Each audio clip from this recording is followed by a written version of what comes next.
We at Youth for Work have come up with a few suggestions that could help while preparing for DU-JAT. Keep your mathematical concepts up to the mark for quantitative ability.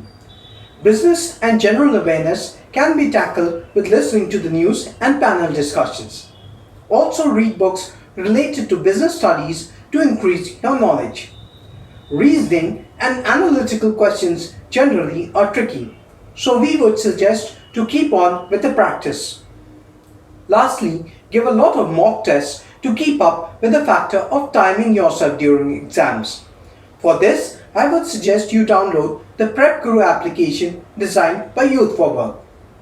So, if you like the content of our video, please like, share and comment on our channel.